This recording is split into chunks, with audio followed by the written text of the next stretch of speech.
and shrimp, hush puppies. We're gonna mix up the dry ingredients first. This is about 1.5 cups of cornmeal. Medium is fine. And about 1/2 cup of AP and about 2 tablespoons of sugar. To that, I'm gonna add about 1/2 palmful each of Old Bay seafood seasoning.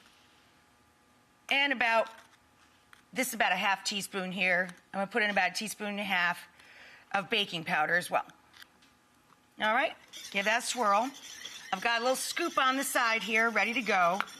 This is our wet ingredient bowl. I started with mush, not liquid. I grated up 1 tiny onion, and we grate it right over the bowl so we get all that great juice at the bottom of the dish there. The only thing I use an extra dish for from this point is an egg. Why? Because when we add egg to something, if a little bit of shell gets in there, I don't want to see you, me, or anybody fishing their fingers around in the bowl trying to catch the eggshell. It's just easier to catch it if it's in a smaller dish. Mix that together a bit, drop that in. And then we're going to add 1/3 to 1/2 cup of buttermilk. And we can add the liquid in stages until we get this just right. You want it to be just a hair thicker than pancake mix, is what you're going for. Now for the oil, we've got it right around 340, 345. You don't want to let it go too high because you want them to cook on the inside while they're getting nice and golden on the outside, right? And you want to cook these in batches so you don't lose your oil temp.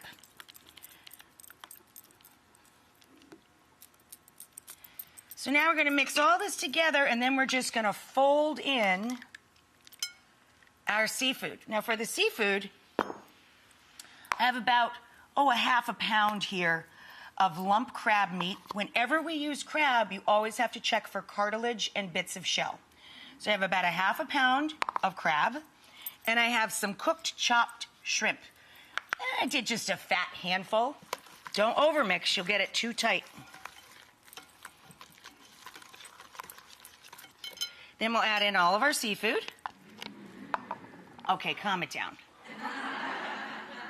It's just crab and shrimp.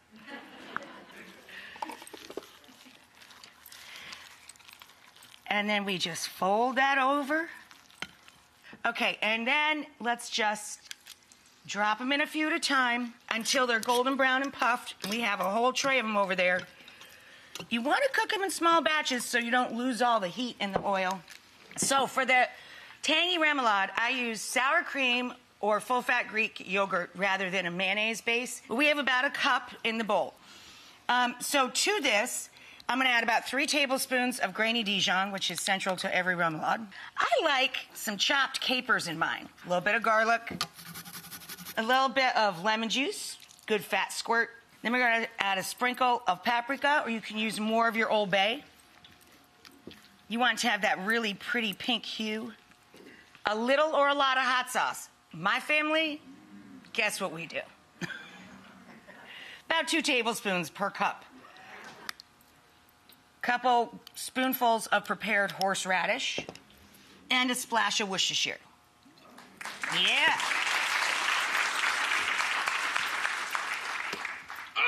I would eat my arm if I slathered this on it. Now we're going to take a whole head of iceberg lettuce. It's just crunch on a plate. So you bang its sweet little head on the counter. And then you pull the core out. You take basically the core out just in one little piece. So I cut slabs instead of wedges. I'm going to take some of this dressing and just slather it all over. Right? All over the lettuce. And then I'm going to set the puppies right into that dressing. I know. It should be illegal, but it's not. Mm-hmm.